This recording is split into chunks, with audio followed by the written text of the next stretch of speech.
All right, we're getting down to the end of our contenders here. The Buffalo Bills, uh, again, fell short in the playoffs to the Kansas City Chiefs. They just can't get over that hump. Their projected win total 11 and a half. They made a few changes this offseason. They gave James Cook a ton of money. No real, major departures on the defensive side. So they're kind of bringing everybody back, bringing the gang back. And they had a pretty good defense last year. What was your prediction here for the Bills? Yeah, I went 12 wins. I went just over that 11 and a half. I do think they're going to be right there with the Ravens at the top of the AFC and the Chiefs. Um, so I do think a really good team with Josh Allen around. You always have a chance. Obviously, concerns about his wide receivers, but they added cornerbacks, they added defensive tackle, they added Maxwell Harrison in the first round, T.J. Sanders in the second round. So I mean, I think their defense is going to be great. Offense is going to be just keep on rolling with Josh Allen, James Cook, and the three random wide receivers that nobody seems to want to draft.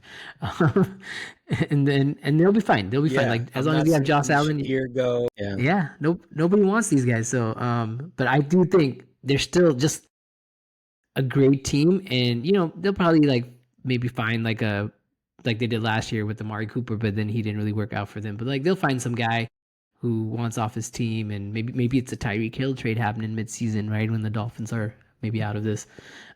So I do see the Bills being just fine. You have Josh Allen, you have a great defense. You're gonna be at the top of the AFC. Like I think they've showed that every year, so they can do it. Yeah, he's reached the Peyton Manning, Tom Brady, Aaron Rodgers, Roethlisberger level where you can kind of pencil in like 9 wins just off himself, and then you add a couple here and there just based on the rest of the team. They still have a good team around him. They went out and got Josh Palmer, who's okay. Keon Coleman, year two, maybe people are interested in that.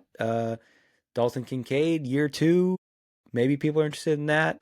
I feel like we'll talk about the fantasy aspect when we get there, but yeah, I went 11 wins for the sorry 12 wins for the Bills. So over Chat GPT said 10. So maybe they think the division's going to be tougher. I don't know. So who are your fantasy picks for the Bills? Yeah, you touched on it. Keon Coleman is my sleeper. I do like him. I think year two of Keon Coleman. I thought he'd have a better year one, but a lot of receivers do struggle year one, right? Especially the guys who aren't used to it. And Keon Coleman clearly was not used to the grind of the NFL. So I do think year two is kind of where you see wide receivers that may not have excelled year one kind of come into their own. And even the guys that excelled year one, they even take a leap in year two. So year two is normally a good year for wide receivers, and I think Keon Coleman can be that guy. He can make that leap.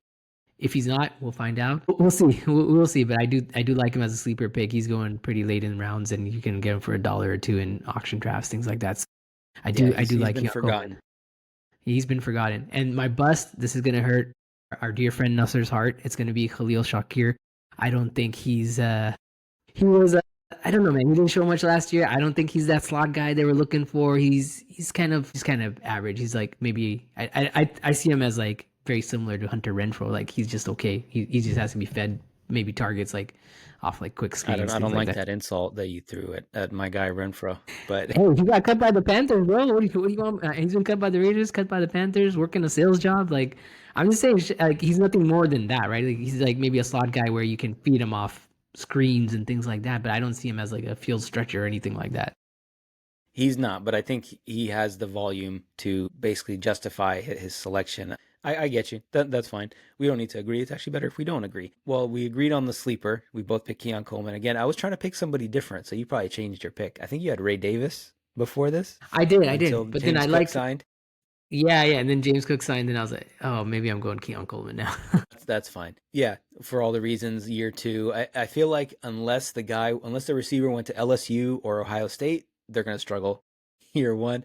Maybe just LSU because it's like Brian Thomas, Jamar Chase, Justin Jefferson, OBJ. It's like, yeah, just draft a was receiver from and LSU. You'll be good. Neighbors was LSU too. Yeah, there you go. There you Neighbors go. breaking rookie records last season until Brock Bowers broke it. So, yeah, just draft LSU wide receivers. You'll be good.